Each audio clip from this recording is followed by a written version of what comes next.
guys, and welcome back to HR Talks with Leash. I hope you're all doing well.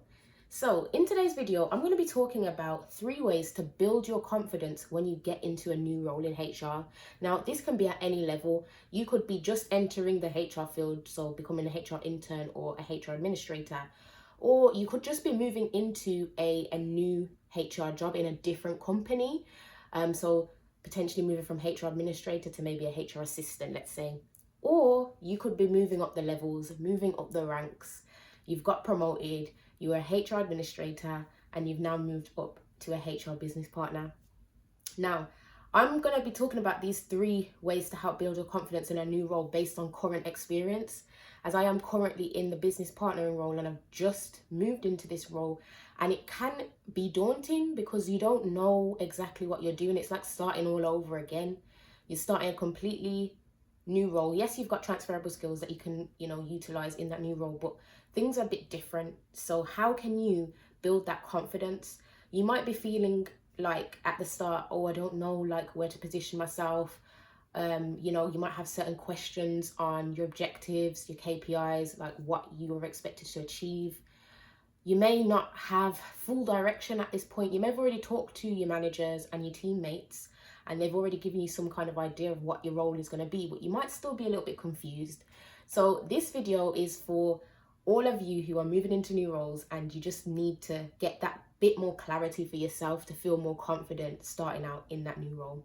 Tip number 1, book in some one-on-one time with your manager so you can understand your objectives and KPIs more clearly. Now, your manager should have already spoken to you and introduced you to the new role since moving into that role. So you should have an idea of like your manager's expectations. And in that initial meeting, you could have also said the ideas and expectations that you have as well for the role that you are going into. And it's great to have that first initial call to kind of understand where you're at and where your manager's at in terms of the thought process around your new role. But I also think that having that initial meeting and maybe not booking in or scheduling any follow-up meetings after that can make you feel sometimes like you don't have the direction that you need, because at the end of the day, you've got a continuous relationship with your manager. And I think having check-ins is essential for your development, especially if you are in a new role. So I'm talking from my experience, as I had my initial meeting with my manager and we spoke about what was expected of this role. And for me, it's a little bit different as this role is kind of new as well and new to the organization. So we are figuring things out with it. But after that initial meeting, I felt that I needed to reach out to her again after a few weeks because I wanted to check in on what my role was going to look like moving forward, because there were some things that still needed a bit of clarity. We weren't too sure about what I was going to be looking after in some aspects. So I booked in this meeting with her, and she did say, Alicia, I was meaning to reach out to you.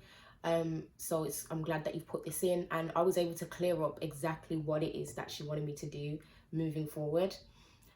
Also within that meeting, it allowed me to update her on the things that I'd been working on in relation to my new role. So my new role, just for context, I am looking into career development, specifically internal mobility and any kind of career and coaching conversations that need to be had with managers.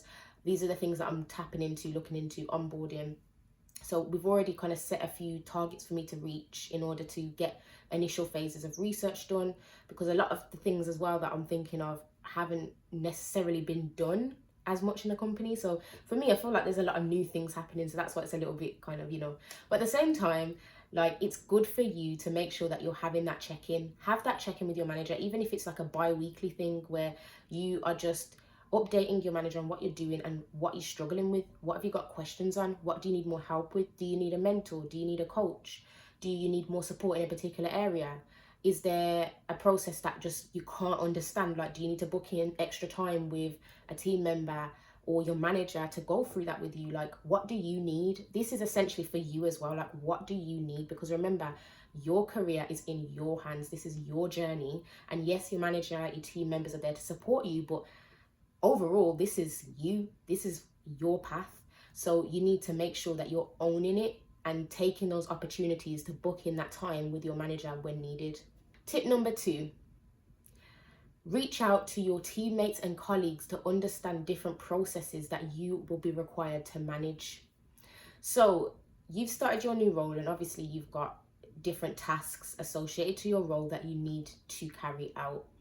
Now, there may be some processes that you are not familiar with at this moment in time because you've not done it before, or you've done something similar in an old role. So let's say this is a promotion, you've used similar applications, but you don't know how to use these ones now for this role.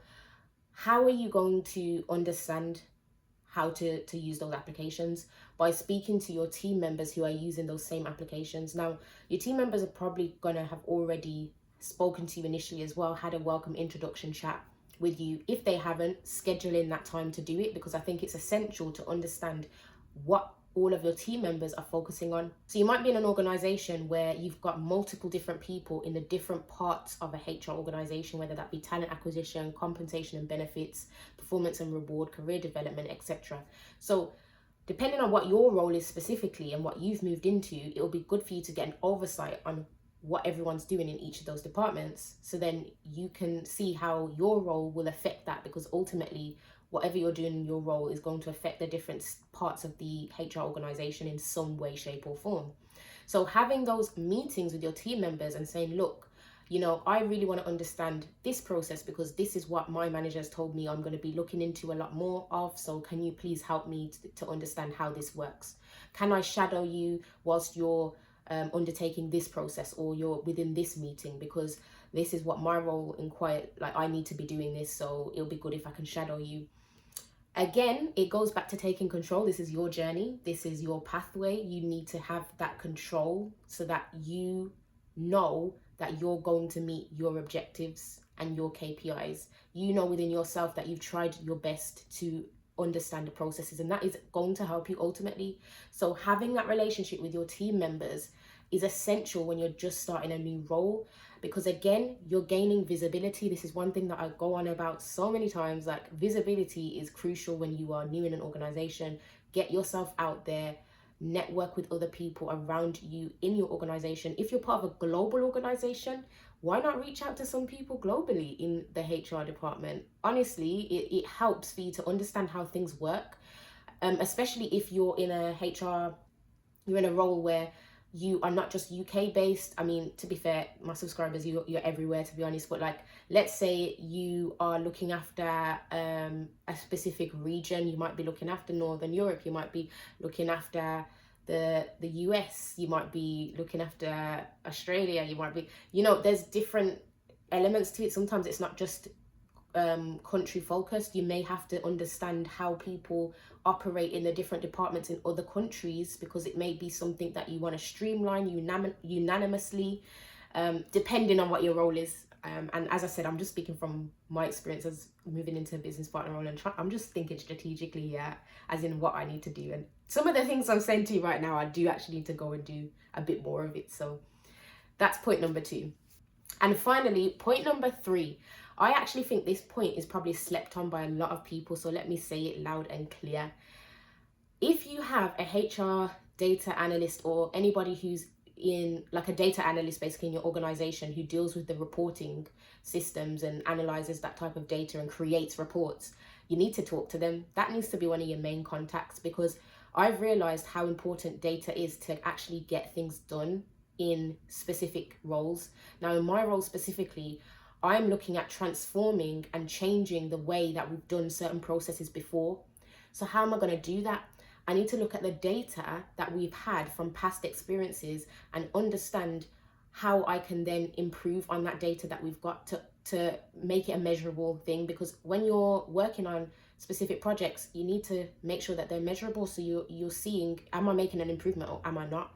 So booking in time with the person who deals with making these reports or is very good at interpreting data will really help you to understand how to use these reports in your role. If you need to use a specific report for a specific task that you're doing.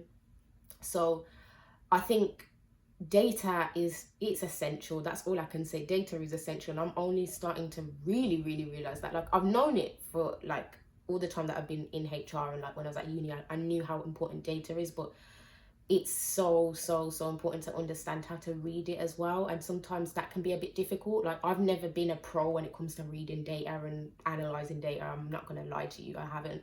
So for me, reaching out to that contact at work who I know is going to help me to understand that for the job that I'm doing, because I need to read reports for certain parts of my job in order to do the job correctly, make sure you're booking out some time, even if it's, you know, doesn't have to be like regular meetings, but like even if it's like once every few months, like you're asking this person, oh, okay, so what's the latest reports that I should be aware of for my role specifically? What reports should I be looking at to help me to get to my designated goal and reach my objective? So that's what I would recommend to you all. And those are my 3 points in terms of building your confidence in a new role entering into HR. Now, I understand that, you know, sometimes it can be daunting. Sometimes you go into a new role and you're just not sure where to be or what to do. Even if you've got the knowledge and the skills, I just feel like being in a new role in general can sometimes be a little bit like scary. But I'm just here to say that, you know, I'm saying all these things, and even reaching out to people can be scary, but I feel like just take things one step at a time. So you don't have to do every single thing that I've mentioned in this video. Maybe just take one of these things and make it your goal to reach out to, let's say, your manager to start with, because that will really help you.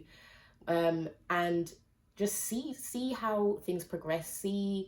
Try and get yourself into a thought process of, I'm in this organization and I need to connect with people in this organization for myself to progress on my journey. That's how I think you should see it. So I really hope that this video has helped you. I've got a lot more videos coming your way, to be honest, which I think are going to be a lot more focused around developing in your HR career, because I've noticed that a lot of my subscribers, followers are kind of asking for video recommendations, and there's a lot of questions that I'm hearing that I'm like, I could make a video out of this. So I do hope that the content for 2023 is definitely for you. Stay tuned, and I'll see you in my next video.